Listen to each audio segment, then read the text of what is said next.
Yo quiero enamorarme más de ti. Enséñame a amarte y a vivir conforme a tu justicia y tu verdad. Con mi vida quiero adorar, con todo lo que tengo y lo que soy. Todo lo que he sido te lo doy. Que mi vida sea para ti como un perfume a tus pies. Santo, santo, santo, la inmensa muchedumbre de espíritus puros que hacen tu voluntad. Ante ti se mostran rayados en tu lumbre. Ante ti que has sido, eres y serás. Santo, santo, santo, la gloria de tu nombre. Publican tus obras desde la tierra y mar. Santo, santo, santo, te adoro en nombre. Dios en tres personas, de equidad, Trinidad. Vamos a orar.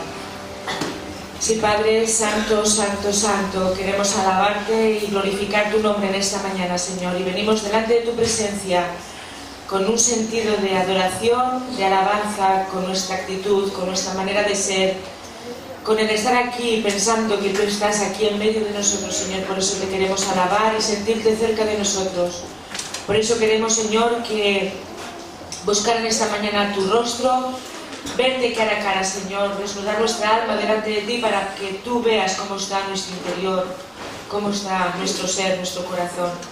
Y queremos pedirte, Señor, que tú, que conoces todos los corazones, todas las circunstancias, cada cosa que vivimos, Señor, las ponemos delante de tu presencia para que tú las bendigas, para que tú nos ayudes, para que tú nos protejas, Señor. Y queremos que esta mañana sea un día de adoración y que todo esto que hagamos lo hagamos con sinceridad y como un grato dolor de fragancia que llegue a tu presencia, Señor. Por eso te pedimos que tú nos bendigas, que bendigas todas las iglesias que en tu nombre hoy están evangelizando, dando a conocer tu palabra. Te pedimos por los hermanos que están en el camino, Señor, que tú los ayudes y que lleguen bien. Y también te pedimos por los que están débiles en la fe. Renueva, Señor, el compromiso contigo, Señor, de cada uno de los que estamos aquí. Bendito sea tu nombre y acompáñanos. En el nombre de tu Hijo amado Jesucristo te lo pedimos, dándote las gracias. Amén. Bien, vamos a esperar que los hermanos pasen y tomen asiento. Creo que hay algún sitio por aquí delante, no sé si... Bueno, van a encontrar su sitio. Yo voy a pedir a los hermanos que llevan la alabanza, que paséis aquí adelante, y porque vamos a iniciar los momentos de alabanza en esta mañana. Y mirad, la alabanza es una forma de expresión de la adoración. Mirad, cuando Jesús se le preguntó por la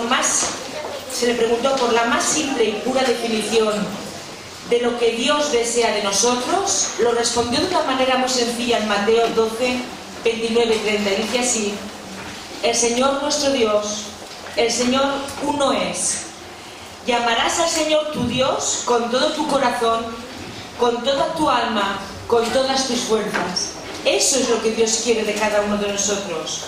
Esto es adoración, esto es adorar. Es el uso de todo mi ser para expresar mi más profundo amor por Dios. Utilizar todo nuestro ser. Solo podemos conocer lo que significa adorar a Dios cuando nuestro corazón está pegado a su corazón. ¿Has escuchado bien? Mi corazón tiene que estar apegado a Dios para yo poder adorarle con sinceridad. Si yo estoy alejado de Dios, no le voy a poder adorar. Pero mi corazón tiene que estar apegado a Dios para poder conocerle y adorarle. Le podemos adorar cuando amamos lo que Él ama, cuando pensamos como Él piensa, cuando todo nuestro ser está totalmente fundido en el ser de Dios. Dios desea que sus hijos, tú y yo, expresemos su amor por Él. Así que vamos a cantar el cántico que aparecerá en pantalla, que dice Desde el fondo del mar. Esta semana en los cultos de oración lo hemos cantado 2 veces, pero es preciosa la letra que tiene. Dice: desde el fondo del mar, donde te encuentres, en la situación que estés hoy, adora al Señor. Intenta encontrar su presencia ahora aquí, en estos momentos. Así que te invito a que lo cantes sintiendo lo que dice la letra de esta canción.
Dios habló en el libro de Isaías y le dijo a su pueblo: no traigáis más ofrendas, el incienso me es abominación.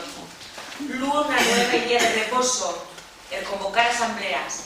No tolero iniquidad y asamblea solemne. Vuestras lunas nuevas y vuestras fiestas señaladas las aborrece mi alma. Se han vuelto una carga para mí. Qué fuerte, hermanos.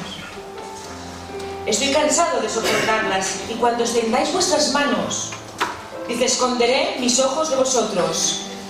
Si aunque multiplicarais las oraciones, no escucharé. ¿Qué no es oración? Lo que no es adoración es esto.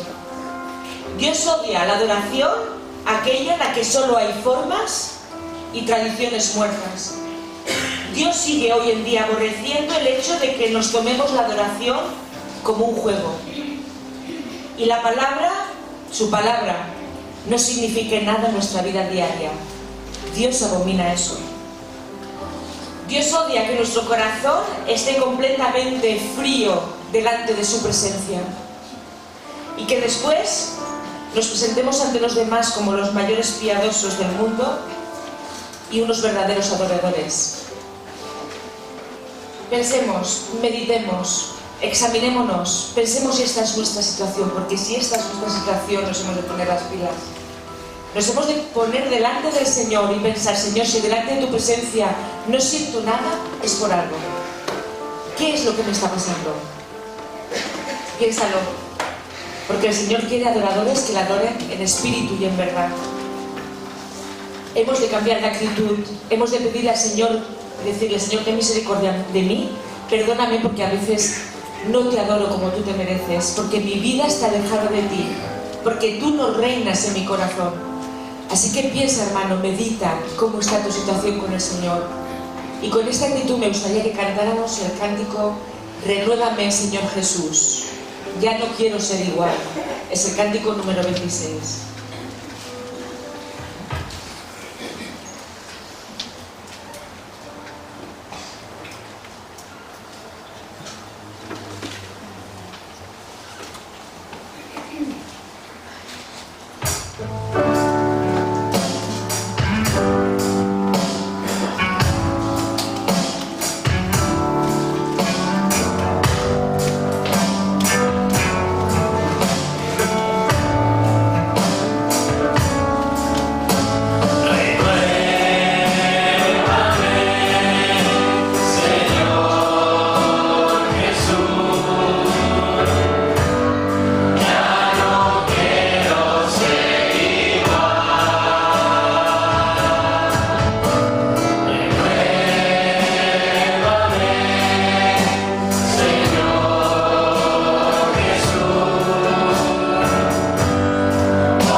Adoradores que le adoren en espíritu y en verdad. Las Escrituras nos presentan, nos describen a Dios no solamente como un Padre amoroso, ¿verdad? También se nos presenta como el esposo. La Iglesia es la esposa que está esperando que el esposo venga por ella. Y como esposos, como una relación que hay entre una pareja, entre un hombre y una mujer, Él se nos presenta como esposo porque Él nos ama ardientemente. Nosotros adoramos a Dios porque Él nos amó primero, porque le amamos, ¿no? Estamos locamente enamorados de Dios. ¿Es eso verdad? ¿Es eso cierto en nuestras vidas? Estamos locamente enamorados de Dios. Le amamos y no lo podemos remediar. Se nos escapa de la boca hablar de Él constantemente. ¿Es esto cierto? en nuestro hablar día a día con los demás nos escapa la palabra Jesús, la palabra Dios. Dios es para mí importante, es lo primordial, es lo primero. Lo tenemos constantemente en nuestros pensamientos, lo tenemos presente en nuestro corazón. ¿Es esto así? Mirad, Dios ama oír el sonido de los verdaderos adoradores, que expresan su amor por Él. Para Él, los sonidos surgidos del corazón de un verdadero adorador son como un incienso aromático, un sacrificio de alabanza. Me gustaría y te invitaría ahora que nos pongamos en pie y vamos a cantar el cántico que saldrá en pantalla, que dice que yo quiero enamorarme más de ti. Cántalo si lo sientes, hermano, si realmente quieres enamorarte más de Él. Hay una frase que dice: he probado y quiero más. Si es que quieres más del Señor, canta este cántico con todo el corazón.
Adorar es fundirse en el corazón de Dios con todas las consecuencias.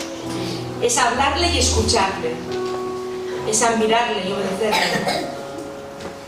Es buscarle y darle el primer lugar en nuestra vida. Es vivir en la dimensión exacta de su presencia en nosotros en todo momento y en todo lugar.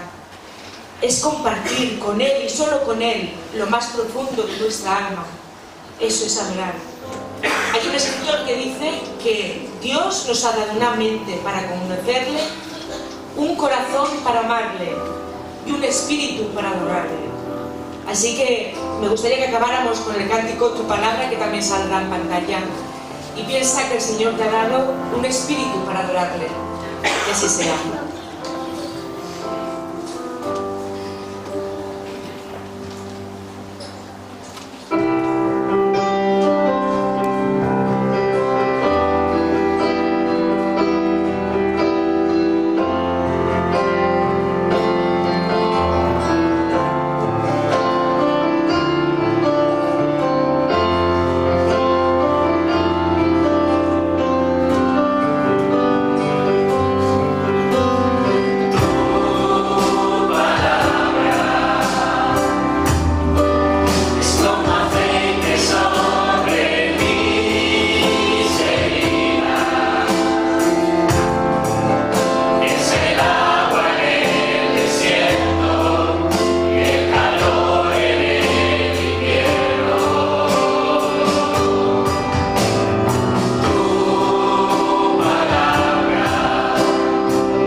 A nuestra hermana Maite que orara por la iglesia perseguida. Las noticias son aterradoras. Yo te invito a que ores por estos hermanos que son tan valientes. Así que vamos a orar. Padre nuestro que estás en los cielos, Señor, qué privilegiados somos en esta mañana todos los que estamos aquí, Señor, que podemos reunirnos delante de tu palabra como hemos cantado, Señor, para adorarte, para glorificarte. Y no tenemos nadie, Señor, que pueda interponerse. Gracias, Señor. Pero en nuestro corazón están nuestros hermanos que en tantos países, Señor, están sufriendo persecución, están sufriendo acoso, Señor, y están sufriendo incluso la muerte, Señor, por ser testigos tuyos allí donde los has puesto. Señor, dales fuerzas, dales consuelo y danos a nosotros, Señor, responsabilidad delante de ti, Señor, para ponerlos cada día delante de tu presencia. Gracias, Señor, por tu presencia esta mañana entre nosotros, Señor. En el nombre de Jesús oramos, te damos las gracias. Dios me la siento. Y seguidamente vamos a pasar a parte también de nuestra oración en esta mañana, y son las ofrendas. Y yo te invito, hermano, a que con alegría y con gozo y como parte de la adoración pasemos ahora las ofrendas, y que nadie se sienta obligado de los que nos visitáis. Así que yo pediría a los diáconos que pasaran aquí.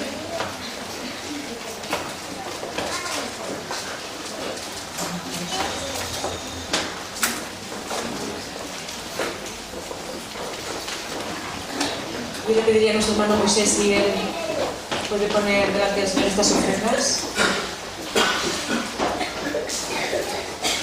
Señor y Padre, te damos gracias por el privilegio que tenemos de llamarte Padre, de estar en tu casa en esta mañana. Damos por Señor de este privilegio y te alabamos y te bendecimos desde el fondo de nuestro corazón. Pero con estas noticias que tenemos de tu iglesia perseguida, Señor, los ponemos delante de ti, para que tú los visites, que los llenes de gozo y paz, Señor, pues tu palabra es la que nos trae consuelo, porque es la única verdad que tenemos en este mundo, Señor, y las únicas promesas verdaderas de que llegaremos muy pronto a tu presencia para gozar de tu reino por siempre.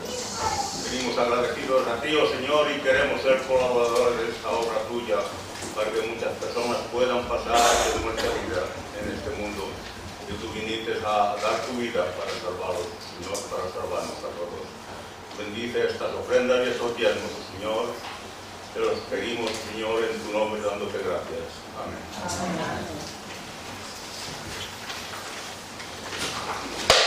Bien, pues si cogemos los boletines, la verdad es que yo decía hoy, hay pocos anuncios. Pues no, me han salido un montón de anuncios, así que vamos a coger el boletín que tenemos. Sobre todo, veis en la parte interior que está pues una fotografía del culto unido de oración que se hizo aquí en nuestra iglesia, pero la verdad es que los 4 han sido de mucha bendición. La verdad es que ha habido una asistencia muy buena, y desde aquí también queremos dar gracias a los hermanos que han hecho el esfuerzo por venir durante toda la semana. Y la verdad es que al principio da pereza, porque dices, jolín, mañana otra vez. Pues la verdad es que luego sales con henchido de gozo y de alegría de haber estado con los hermanos orando. Así que ha sido un tiempo muy agradable. Más cosas que no están en el boletín. Otra cosa que sí que también hay en el boletín, y que creo que es de suma importancia, es que empezamos un nuevo ciclo de estudios en el culto de oración y de estudio bíblico, que va a ser sobre las cartas del apóstol Pablo a los tesalonicenses, que será muy interesante, y estáis todos invitados a venir también, porque la verdad es que vale la pena poder estudiar y orar y dedicar un tiempo a hablar con el Señor. Otra cosita, el sábado que viene los jóvenes y adolescentes tenéis calzutada, y dais a casa de Iago. ¿Paga él? No. Así que estáis todos invitados, los jóvenes, que los mayores ya luego también tendremos nuestra calzutada con los jóvenes y con todos para compartir juntos. Supongo que nuestro hermano José ya lo estará preparando para poder tener una calzutada todos juntos, pero el sábado serán los jóvenes. Y luego hay un tema, lo del campamento Misión Posible. Quien estéis interesados de los adolescentes o de los jóvenes para ir por ir, os ponéis en contacto con nuestra hermana Sara, que os dará la información, y para hacer la inscripción, porque se acaba que sea más barato, luego ya sube el precio. Así que os ponéis en contacto con nuestra hermana Sara. Nuestra hermana Raquel también nos estaba diciendo que muchos recuerdos de Abel y de Esperanza y de las niñas, que ha estado ella todo el tiempo de Año Nuevo y Reyes con ellos, y que bueno, darles también nuestro recuerdo, y seguro que todos nos acordamos de orar por ellos para que el Señor haga su voluntad en sus vidas, y ojalá pudieran estar aquí con nosotros, ¿no? Así que el Señor lo sabe todo. Más cosas, sobre todo dar gracias al Señor por las pruebas de Pepe, porque la verdad es que han salido todo muy bien y él está muy agradecido, pero sobre todo demos gracias al Señor y sigamos orando para que esto sea una realidad. Oremos por Olvi, por también Pilar, Calomarde, por la madre de Patti, y sobre todo oremos por el esposo de Alba, que está aquí entre nosotros esta mañana, porque la verdad es que el Señor ha guardado a su esposo Carlos. Ha tenido un infarto esta semana, está en la UBI y la verdad es que, bueno, hemos de orar por él, ¿eh? Así que, Alba, tú piensa que el Señor tiene poder y que Él hará todo lo necesario y según su voluntad. Así que vamos a estar orando por él también. También tenemos que orar por la madre de nuestro hermano Daniel Fariñas, por Febe. Bueno, empieza a tener Alzheimer y ella está internada, para que el Señor le dé fortaleza y fuerzas para seguir adelante. Y bueno, lo demás lo tenéis en los boletines, pero recordar sobre todo que van a haber unas conferencias. Es un privilegio que pueda estar entre nosotros el hermano Josep Araguás. Me vuelvo a hacer referencia a los cultos de esta semana, pero sí que se oraba mucho por la sanidad en las familias. Es un problema que hay en nuestros días. El diablo ataca a las familias. Así que tendremos unas conferencias, es sobre todo para matrimonios, parejas de novios que van a contraer matrimonio o que piensan hacerlo cuando sea, ¿vale? Pero estáis todos invitados. Pensad que también podemos invitar a otras personas que a lo mejor, bueno, penséis que pueden tener interés en escuchar estas conferencias porque van a ser muy positivas y de mucho crecimiento. De todas maneras, podéis venir también al resto de la congregación quien quiera, o sea, no está vetado solamente a parejas, ¿eh? Así que es un tiempo, veis los horarios y cómo será y cuándo será en el boletín. Pensad los padres también que haremos un servicio de guardería, con lo cual, aunque tengáis niños pequeños, no es excusa para no venir, ¿eh? Todo eso también se cubrirá para que podamos estar todos juntos y aprender muchísimas cosas con nuestro hermano Josep Araguás, que es un especialista en familias, ¿vale? Así que bueno, ahora vamos a pasar al plato fuerte de esta mañana, que es la palabra del Señor, y en esta mañana pues está a cargo de nuestro hermano y anciano, Vicente. Así que vamos a tener una oración y vamos a darle paso para que Él nos exponga la palabra en esta mañana. Señor, te pedimos que prepares tú nuestro corazón en esta mañana para escuchar qué es lo que tú quieres decirnos. Que estemos bien atentos, Señor, que nos lo apliquemos a cada uno de nosotros, no al vecino, al que tenemos al lado, sino que nos lo pongamos como primera persona, todo lo que tú nos digas, Señor. Ayúdanos para que no seamos solamente oidores, sino que seamos también hacedores de tu palabra, y por eso te pedimos que tú estés ahora mismo con tu siervo Vicente para que tú le inspires. En el nombre de tu Hijo amado Jesucristo te lo pedimos. Amén.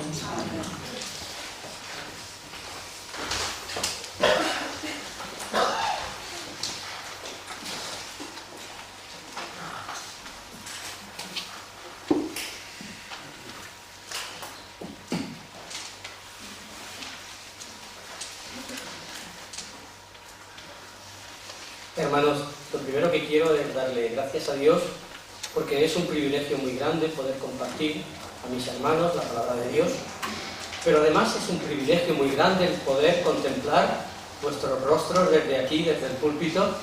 Es una alegría porque veo rostros amigos, rostros hermanos, rostros que de verdad respiran y traducen el amor de Dios que hay entre nosotros.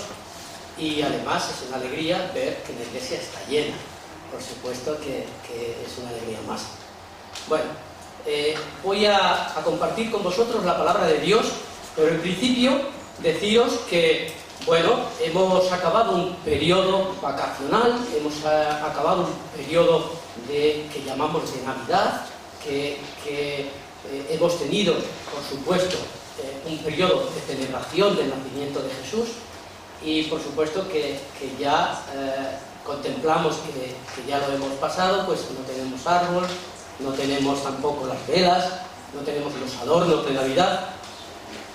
Pero lo que sí es cierto es que este púlpito, y quiero recordarlo, se ha llenado precisamente de esos mensajes navideños, porque ya desde el 7 de diciembre que comenzamos y que precisamente comenzó nuestra hermana Elvira hablándonos del significado de Emmanuel, Dios con nosotros, y se basaba en Mateo en el capítulo 1 y en el versículo 23, pero es que posteriormente, en el siguiente domingo, el domingo 14, pues también nuestro hermano Josué, y basándose en el mismo libro de Mateo, pues en el capítulo 2 y de los versículos 1 al 12 nos exponía la relación y el significado que tiene para el hombre la Navidad.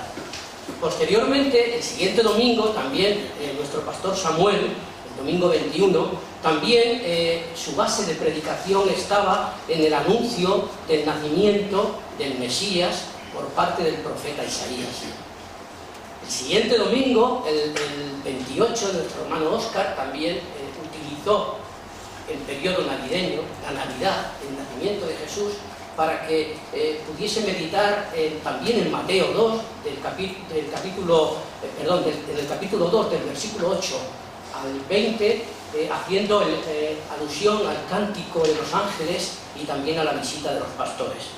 Y posteriormente, y ya en el año nuevo, nuestro pastor Josué también pues nos explicaba que en principio tenía pensado hablar acerca de los regalos de los magos a los reyes, pero que tuvo la visión, entendió la necesidad de aportar una predicación en la cual estaba basándose en Eclesiastés, el capítulo 3 y los versículos del 1 al 11, donde desarrolló el tema de aprovechando, redimiendo bien el tiempo.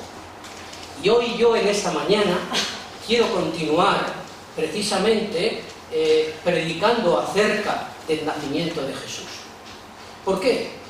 Pues mirad, hermanos, porque en principio tengo que decir que el nacimiento de Jesús no es una cuestión de fechas, sino que es una cuestión de que entendamos lo que significa, que es Cristo en nuestro corazón en todo momento y en toda situación. Cristo en nuestras vidas continuamente.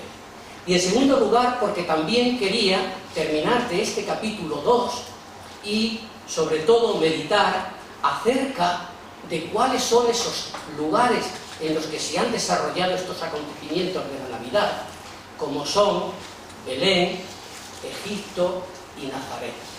3 lugares donde se desarrollan todos estos acontecimientos que a lo largo de este periodo vacacional, de este periodo de Navidad, hemos estado, como digo, desde este púlpito escuchando. Y digo que de Belén, porque precisamente fue en Belén donde nació Jesús. De Egipto, porque él y sus padres tuvieron que huir a Egipto hasta la muerte de Herodes. Y de Nazaret, porque después de la muerte de Herodes, Jesús pasó allí el resto de su infancia en una aldea de Galilea llamada Nazaret. Por tanto, lo primero que nos vamos a plantear en esta mañana es 3 preguntas. ¿Por qué? ¿Por qué nació Jesús en Belén? Vamos a comenzar a conocer qué simbolizan esos 3 lugares. ¿Por qué nació Jesús en Belén? ¿Por qué huyeron José y María a Egipto? Y después de volver de Egipto, ¿por qué se establecieron en Nazaret? Estas preguntas creo que tienen unas respuestas fáciles y que todos las conocemos, porque las conocemos a través de la palabra de Dios. Fijaos, vamos a leer en Lucas 2,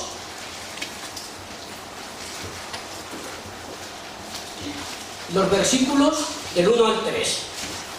Que dice que aconteció en aquellos días que se promulgó un edicto de parte de Augusto César que todo el mundo fuese empadronado. Este primer censo se hizo siendo Cirenio gobernador de Siria, e iban todos para ser empadronados cada uno a su ciudad. Por tanto, la respuesta a por qué Jesús nació en Belén nos la da la propia palabra de Dios, diciéndonos que evidentemente César Augusto, el emperador de Roma, como ordenó empadronarse a todos los que habían nacido en sus ciudades, pues tenían que ir allí, y José, que había nacido en Belén, tuvo que ir a Belén para poder empadronarse. En el punto 2, ¿por qué huyeron José y María a Egipto? Pues también en Mateo 2,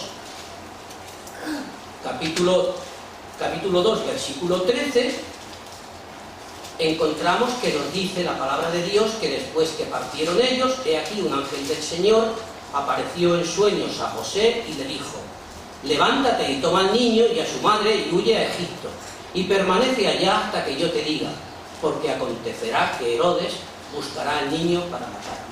Por tanto, la respuesta a esta segunda pregunta, ¿por qué huyeron José y María a Egipto, también nos la da ya la palabra de Dios. Es una respuesta histórica, pero es que la palabra de Dios también es un libro de historia. Y la tercera pregunta, ¿por qué se establecen en Nazaret? También Mateo, en el capítulo 2 y en los versículos del 19 al 23, nos lo explica, diciéndonos, capítulo 2, 19 a 23. Pero después de muerto Herodes, he aquí un ángel del Señor apareció en sueños a José en Egipto, diciéndole: levántate, toma al niño y a su madre y vete a tierra de Israel, porque han muerto los que procuraban la muerte del niño. Entonces él se levantó, tomó al niño y a su madre y vino a tierra de Israel. Pero oyendo que Arquelao reinaba en Judea en lugar de Herodes, su padre, tuvo temor de ir allá, pero avisado por revelación en sueños, se fue a la región de Galilea. Por tanto, José, obediente como siempre, pues al entender que estaba Arquelao, que era un rey hijo de Herodes y tan sanguinario como él, pues se fue hacia Galilea, a una aldea llamada Nazaret. Si nuestras respuestas a las preguntas de por qué nació en Belén, de por qué José y María huyeron a Egipto y de por qué se establecieron en Nazaret son correctas. Pero sin embargo, hermanos, tengo que deciros que no se ajustarían realmente a lo que Mateo aquí en su palabra, en la palabra de Dios, a lo que Mateo explica acerca de estos acontecimientos. Y os voy a decir por qué, y me explico. Porque resulta que Mateo lo que está diciendo, y además machaconamente, es que los hechos que acontecen no son por casualidad. Los hechos que ocurren se desarrollan por una circunstancia, motivada por una circunstancia que machaconamente nos repite Mateo, y es para que se cumpliesen los propósitos de Dios que dijo a los profetas. Y lo vamos a leer sucesivamente y machaconamente como lo hace Mateo. En principio, mirad lo que dice Mateo en el capítulo 1 ya y en el versículo 22. Todo esto aconteció para que se cumpliese lo dicho por el Señor, para que se cumpliesen los propósitos del Señor. En el capítulo 2 y versículo 5, ellos le dijeron: en Belén de Judea, porque así está escrito por el profeta, cuando le dijeron a Herodes dónde iba a nacer. En Belén de Judea, porque así está escrito por el profeta. En 2:15, y estuvo allá hasta la muerte de Herodes, para que se cumpliese lo que dijo el Señor por medio del profeta. En 2:17, entonces se cumplió lo que fue dicho por el profeta Jeremías. En 2:23, y vino y habitó en la ciudad que se llama Nazaret, para que se cumpliese lo que fue dicho por los profetas, que habría de ser llamado Nazaret. Hermanos, Jesús nació, Jesús huyó a Egipto y Jesús vivió en Nazaret. Nació en Belén, huyó a Egipto y vivió en Nazaret porque estaba dentro de los propósitos de Dios. Que bien es cierto que Dios utilizó los acontecimientos que nos narra también para que sepamos lo que hicieron realmente y de qué se pudo valer para que realmente esto fuese un hecho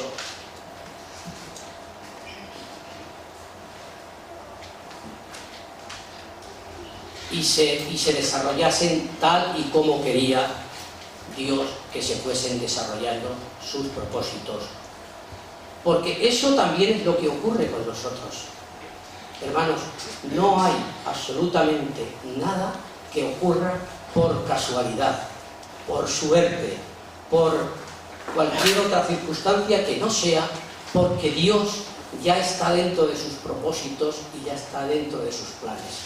Dios conoce y por eso Fijaos hasta lo que podríamos leer en Hechos, capítulo 2 y versículo 23. Nos dice que todas las cosas ocurren por el determinado consejo y anticipado conocimiento de Dios.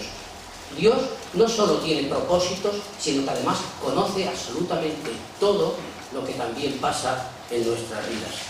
Por eso quería tener esta introducción para que ahora podamos entender bien cómo estos tres lugares simbolizan realmente un deseo, un propósito, un querer por parte de Dios, que estos lugares representen realmente algo importante dentro de la vida de Jesús. Su nacimiento, también Egipto y también su estancia en Nazaret. ¿Por qué Belén? ¿Qué significa Belén? Pues mirad, la palabra de Dios también nos explica en este capítulo 2, en el versículo 6, ¿qué era Belén? Capítulo 2 y versículo 6. Dice: y tú, Belén, de la tierra de Judá, no eres la más pequeña entre los príncipes de Judá, porque de ti saldrá un guiador que apacentará a mi pueblo de Israel. De ti nacerá un guiador. Pues bien, también Miqueas, el profeta Miqueas, profetiza que nacerá un rey, un Mesías, y que nacerá en Belén. ¿Por qué? ¿Por qué creéis que Dios tenía previsto que naciese en Belén? Mirad, también conocemos por la palabra de Dios que Belén es la ciudad de nacimiento de David, del rey David. Por tanto, también le dijo Dios a David que siempre de su descendencia nacería un rey que reinaría para siempre.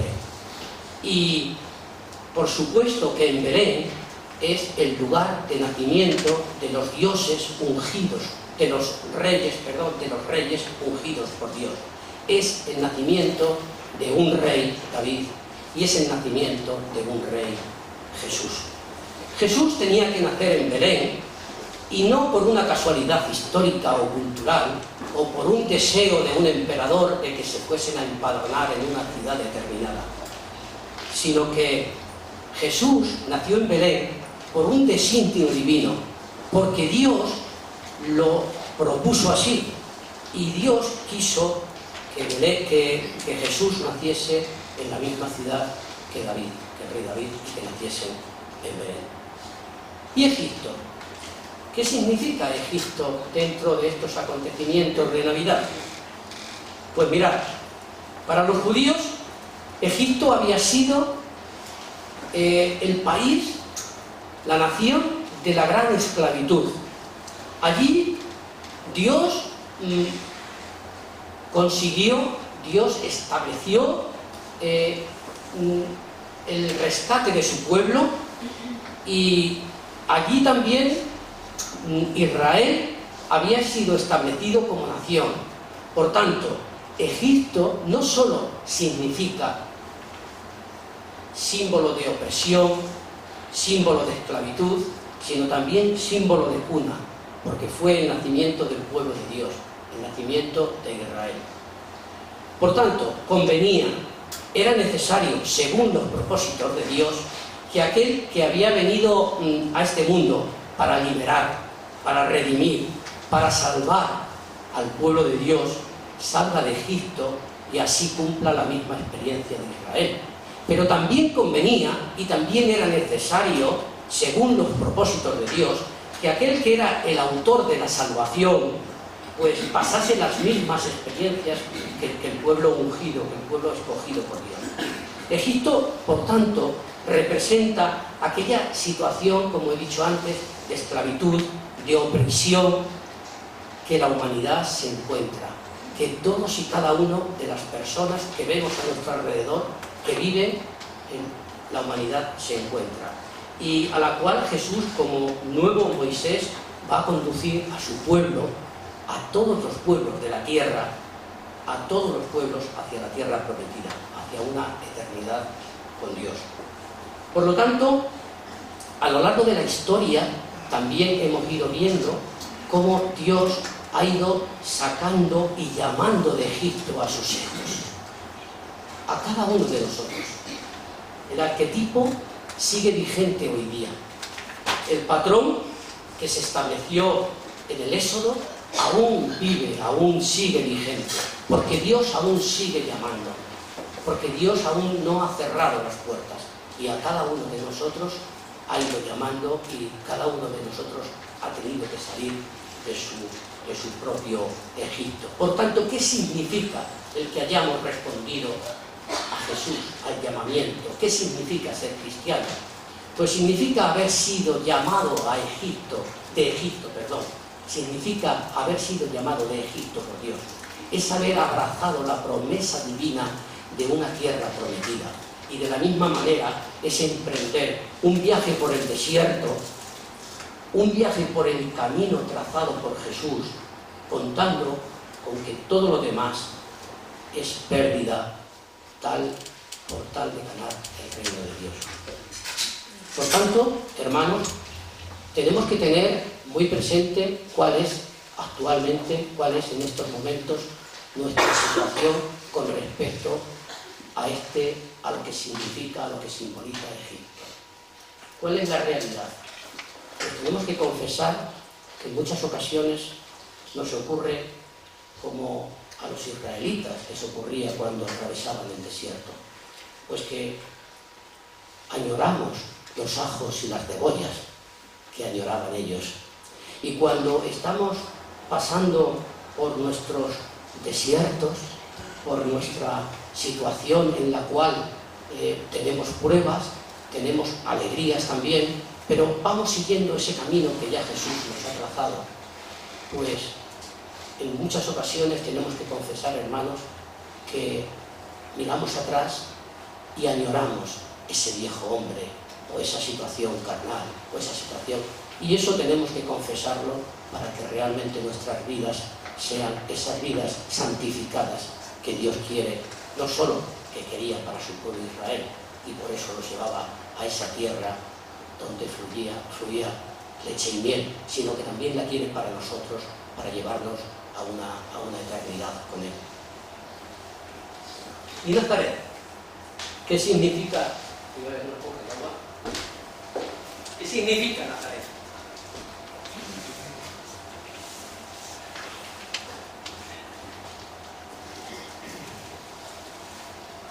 No sé si sabéis que Nazaret se encuentra en Galilea, y que a Galilea la llamaban la Galilea de los gentiles. Pues bien, se encontraba ya en la frontera con el mundo pagano, y lo separaban, estaba muy alejado del centro neurálgico de lo que era la vida espiritual del país, de lo que era Jerusalén. Por tanto, los galileos estaban considerados, aunque eran judíos y pertenecían a, digamos que estaban dentro de Judea, pero sin embargo eran unos judíos considerados de segunda clase. Era una especie porque he dicho antes, no sé si lo he comentado, que los separaban de Jerusalén, los separaban la tierra de Samaria, los samaritanos. Y entonces ellos se encontraban como aislados del mundo judío y de realmente todas sus espiritualidades. ¿Qué ocurre?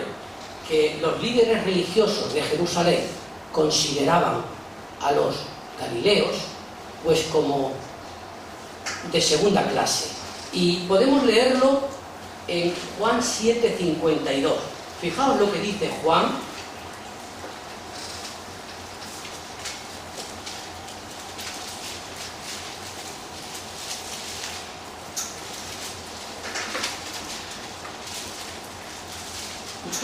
En el capítulo 7 y en el versículo 52, respondieron y le dijeron: ¿eres tú también Galileo?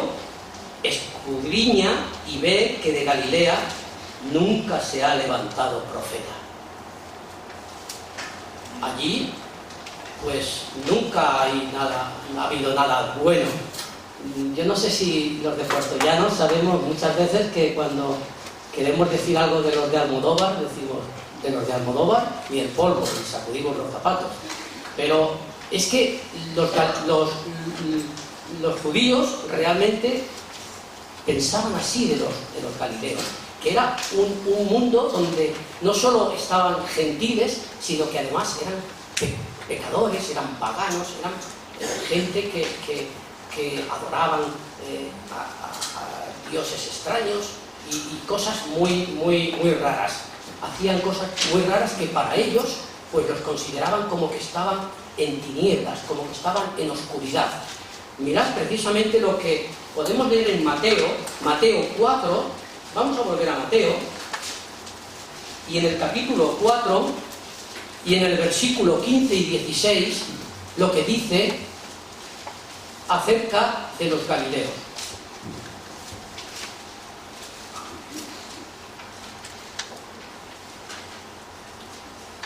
Dice: tierra de Zabulón y tierra de Neftalí, camino del mar al otro lado del Jordán, Galilea de los gentiles.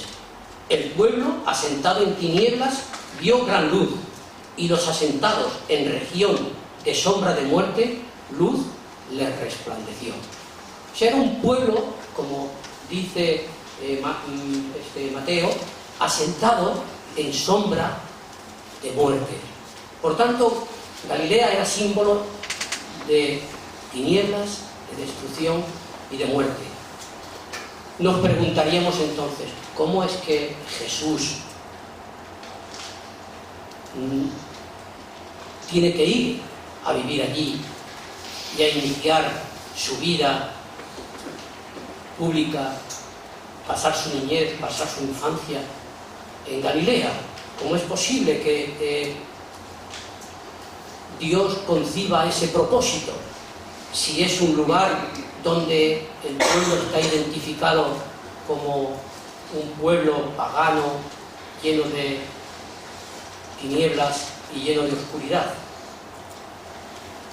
Pues mirad, tanto es así que era llamado, hemos leído en el capítulo 2, en el versículo 23, hemos llamado que además Cristo había de ser llamado el Nazareno, y que esto lo decían también los profetas.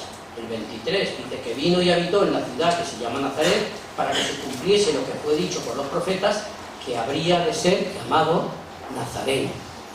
Por tanto, el propósito de Dios era que residiese en Galilea, en Nazaret. Para Dios era necesario. ¿Por qué? Pues también nos lo dice su palabra, porque tenía que llevar luz allí donde había tinieblas. Pues como ha pasado con nosotros, porque quiere Dios que Jesús resplandezca allí donde hay oscuridad. Y es ni más ni menos lo que ha ocurrido, porque no solo ha venido Jesús para salvar a ese pueblo de Israel, sino que con esto simboliza y demuestra Dios que Jesús ha venido a la tierra para salvar también a los gentiles, para salvar a todos los pueblos de la tierra. Si leemos Juan 3:16, que yo creo que todos nos lo sabemos de memoria, Dios nos dice que de tal manera amó Dios al mundo que ha enviado a su Hijo unigénito para que todo aquel que de él crea no se pierda, mas tenga vida eterna. Al mundo, a todos, a israelitas, pero también a gentiles.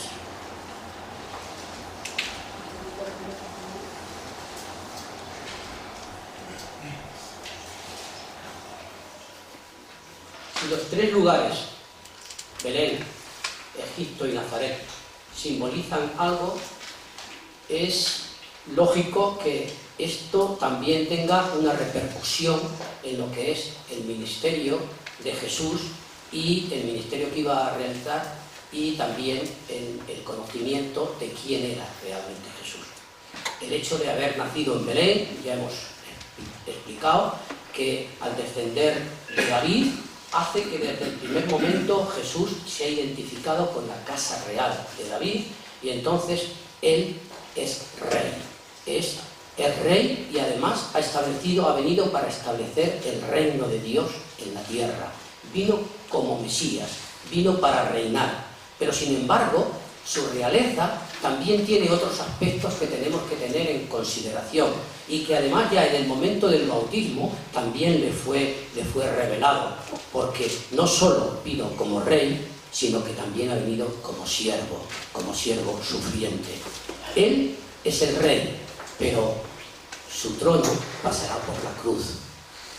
Él gobernará, pero también sufrirá. Los magos le ofrecieron oro, pero también le ofrecieron mirra. Nació en Belén, pero tuvo que huir a Egipto porque querían matarlo. Ganó la corona de gloria, pero la ganó muriendo en el Calvario, muriendo en una cruz. Y el hecho de haber pasado por Egipto también nos presenta a Jesús como el gran libertador, aquel que realmente hizo, aunque Moisés en pequeño, que fue un pequeño anticipo, pero realmente es el que ha libertado no solo al pueblo, a todo lo que es el pueblo de Dios, al pueblo de Israel, sino al pueblo judío, sino a todo su pueblo, al pueblo de Dios, que somos todos los que hemos creído en Él y todos los que hemos puesto la fe y confianza en el Señor. En Él, en Jesús, se encuentra el cumplimiento también del Éxodo. Podemos decir que Él es nuestro Cordero Pascual, y lo leemos en 1 Corintios 5:7. Puso su vida por nosotros para pagar nuestra redención. Él es la columna de humo y fuego que nos dirige por nuestro desierto, por el desierto de cada uno. Él es la roca de la que brota el agua para satisfacer nuestra sed. También lo podíamos ver en 1 Corintios 10:4. Él es el maná que nos alimenta. Y eso se lo leemos a Juan en el capítulo 6, del 48 al 50. Y también es la serpiente de bronce que se levanta para que todo aquel que en Él crea no se pierda, como le pasaba a los israelitas, no se pierda, sino que tenga vida eterna. Pero también Jesús es el gran profeta, porque nos lleva la luz de las buenas nuevas a la tierra de los gentiles, a la tierra de los que no han creído, de los que no han tenido el privilegio de ser en origen el pueblo elegido, pero que con Jesús ese pueblo se amplía hasta los confines de la tierra, y todos y cada uno de los que hemos creído en Él, todos y cada uno de los que hemos creído en el Evangelio, en la luz que Él nos ha presentado, pues todos y cada uno de estos hemos tenido el privilegio y la gran bendición de poder adorar, alabar y sentir que somos hijos de Dios. Hermanos, delante del nacimiento de Jesús y lo que han simbolizado estos tres lugares, ¿cómo vamos a responder? Porque esto es después de la exposición y de saber por qué Dios quiso que Jesús, en la relación con la Navidad, por qué quiso y tuvo esos propósitos para Jesús en estos tres lugares. Nosotros, ¿cómo vamos a responder? En primer lugar, al nacimiento de un rey en Belén. ¿Es nuestro rey? ¿Nos sujetamos realmente a su señorío? Esto es algo que tenemos que responder. Y en cuanto a que ha pasado por Egipto para redimir a muchos, es nuestro Salvador. Estamos todos de acuerdo y convencidos de que es nuestro Salvador. Hemos descubierto en Él también a nuestro Redentor. Y en cuanto que ha llevado la luz a los gentiles, es nuestro profeta.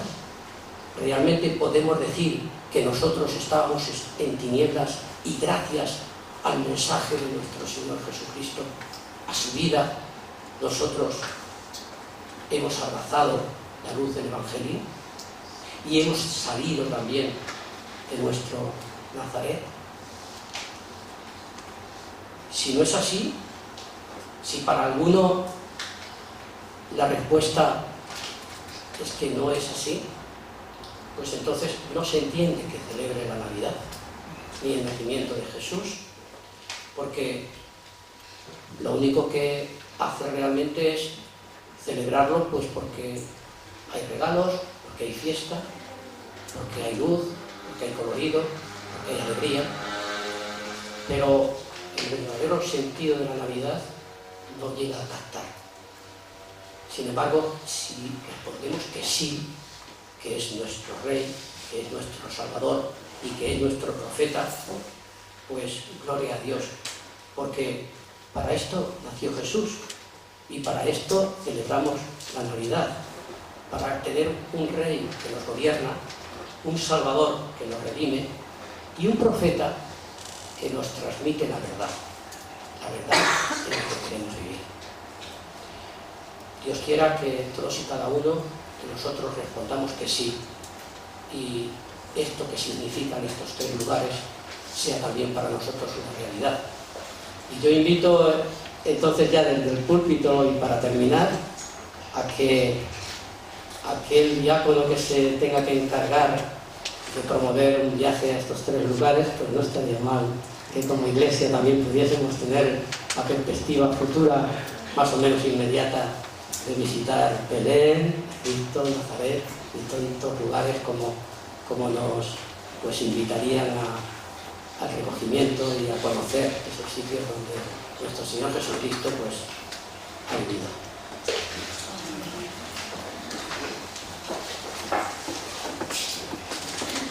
Realmente, como hemos escuchado en esta mañana, nada pasa por casualidad.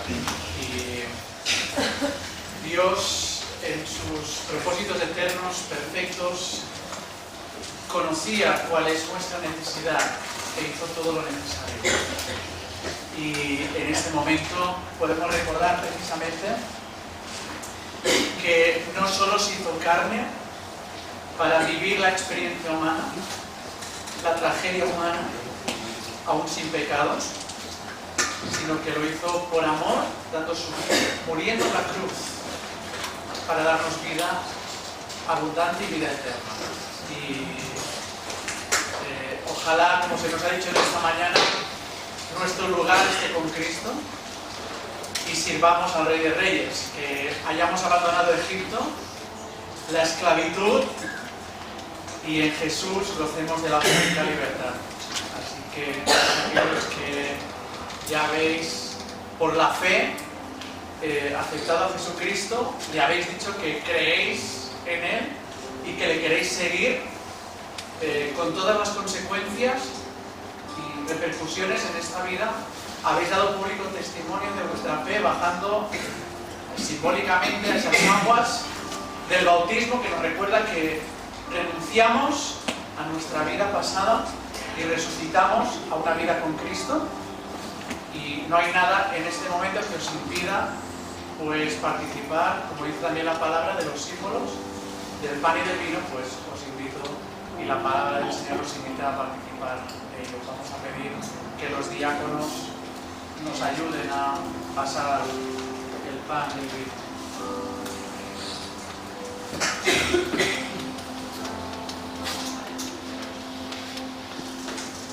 Un pan que el Señor Jesús explicó a sus discípulos que iba a simbolizar su cuerpo crucificado en la cruz, aquel instrumento cruel de la época en el que iban los malhechores, lo peor, sin merecerlo evidentemente, el justo, el que por ninguna causa tenía que haber estado allí, lo hizo por amor a ti, por amor a mí. Y vamos a dar gracias al Señor por ello. Vamos a pedir a nuestro hermano Miguel que ore por el símbolo. Señor, queremos agradecerte que nuevamente nos das esta oportunidad, Señor, como tu iglesia, de reunirnos delante de estos símbolos para recordar, Señor, que tú moriste por nosotros, que tú te entregaste, Señor, que moriste salvajemente en una cruz, Señor, para justificarnos delante de Dios. Pero también queremos recordar, Señor, en esta misma mesa, Señor, que tú has resucitado, que no estás en una tumba, que eres un Dios vivo, Señor, que eres un Dios eterno, y que eres un Dios, Señor, que nos ha llenado de esperanza, Señor, que nos ha llenado de vida eterna, y Y Señor, en estos momentos recordamos también esta felicidad de poder estar a tu lado, Señor. Gracias, Padre, Señor, por esta oportunidad que nos das, que sea para tu gloria y tu honra. En el nombre del Señor Jesús lo pedimos. Esta mañana, una vez más, tenemos el privilegio, pues, como hizo el Señor Jesús en aquella cena, partió el pan, lo repartió para que tengamos y continuemos, no olvidándonos, sino haciendo memoria de ese gran amor. Lo que dice el Cántico 21 en catalán, dice: com ens estima el Senyor, la seva vida va donar a la creu. Algo tan sencillo esa letra, pero que podemos continuar cantando en esta mañana con alegría.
Pues, queridos hermanos, recordemos que el Señor Jesús, la noche que fue entregado, tomó el pan y, habiendo dado gracias, lo partió, dijo: tomad, comed, esto es mi cuerpo, que por vosotros es partido, quebrantado.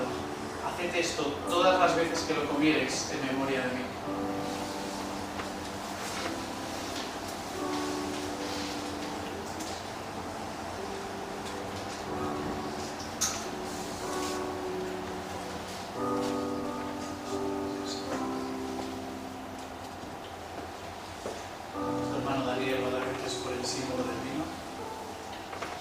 Gracias, Señor, por estos momentos en que podemos juntos como iglesia participar de esta ceremonia que, Señor, lo hacemos cada uno de nosotros de corazón. Y gracias, Padre Santo, por esta sangre que de una manera representa el vino y que es el elemento de salvación. Gracias, Padre Santo, por tu amor, tu misericordia, porque esa misericordia y ese amor lo reflejas día a día en cada una de nuestras vidas. Señor, límpianos, guárdanos, ayúdanos. Y está tú permanentemente con nosotros, no solamente para bendición a nosotros, sino para que transmitamos esta idea de bendición a otras personas. Todas estas cosas, Padre bendito, las pedimos en el bendito y sagrado nombre de tu Hijo Jesucristo. Amén. Amén. Pues al final de aquella cena, también el Señor Jesús tomó una copa con vino para simbolizar que su sangre iba a ser realmente derramada en la cruz para perdonar nuestro pecado. Leemos en Romanos, en el capítulo 8, a partir del versículo 31, si Dios es por nosotros, ¿quién contra nosotros? El que no escatimonia a su propio Hijo, sino que lo entregó por todos nosotros, ¿cómo no nos dará también con él todas las cosas? ¿Quién acusará a los escogidos de Dios? Dios es el que justifica. ¿Quién es el que condenará? Cristo es el que murió, más aún el que también resucitó, el que además está a la diestra de Dios, el que también intercede por nosotros. ¿Quién nos separará del amor de Cristo? ¿Tribulación o angustia? ¿Persecución o hambre? ¿Desnudez o peligro o espada? Como está escrito, por causa de ti somos muertos todo el tiempo, somos contados como ovejas de matadero. Antes, en todas estas cosas somos más que vencedores por medio de aquel que nos amó. Por lo cual, dice Pablo, estoy seguro de que ni la muerte, ni la vida, ni ángeles, ni principados, ni potestades, ni lo presente, ni lo porvenir, ni lo alto, ni lo profundo, ni ninguna otra cosa creada nos podrá separar del amor de Dios, que es en Cristo Jesús, Señor nuestro.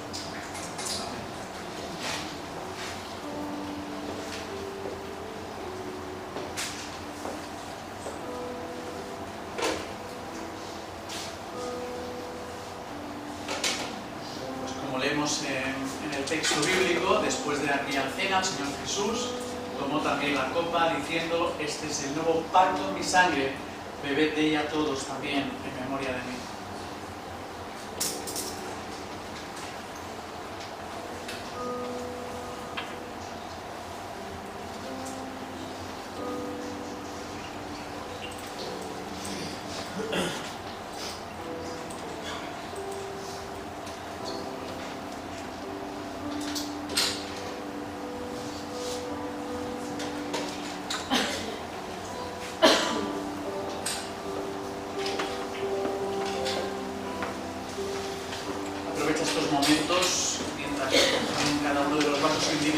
A orar personalmente en gratitud al Señor, abrir tu corazón también, quizás en confesión de pecado.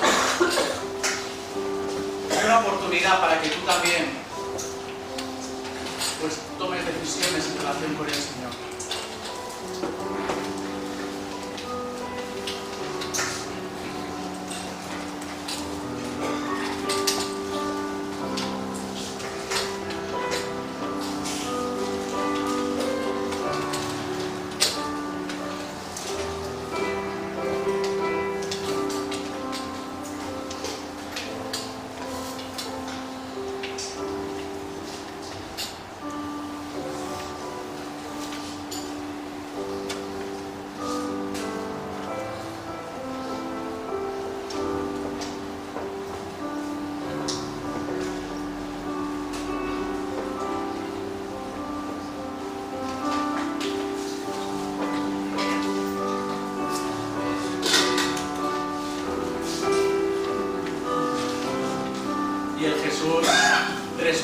Se apareció a sus apóstoles y les dijo: ir por todo el mundo y predicar el Evangelio a toda criatura.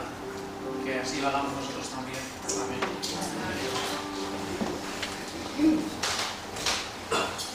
Bien, pues hemos llegado al final del culto de esta mañana y bueno, gracias al Señor porque ha hablado con claridad, porque hemos sentido su presencia en esta mañana entre nosotros. Y si realmente tú has aceptado al Señor como tu Salvador, si es el Rey de tu vida, y ese profeta que por medio de su palabra te habla cada día, pues puedes cantar, puestos en pie, el cántico que sale ahora: grata certeza soy de Jesús. ¡Qué maravilla historia! Si esa es tu historia, cántalo con gozo y con alegría. Y después le pediría a nuestro hermano Roque que nos despida en oración.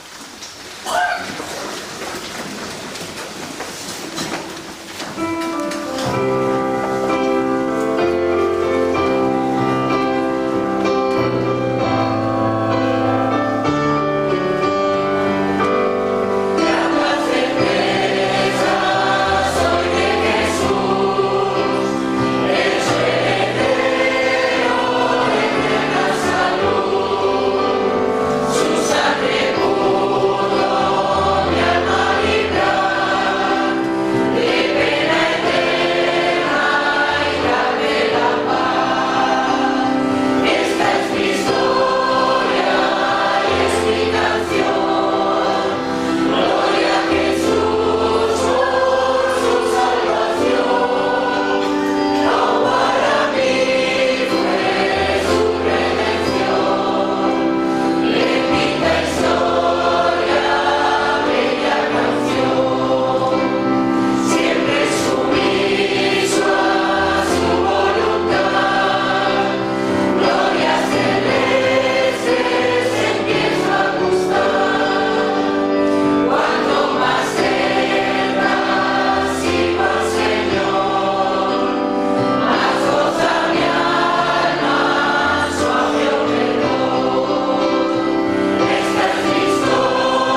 Te queremos alabar y darte gracias, Señor, por este refrigerio espiritual que tú nos has permitido tener en esta mañana.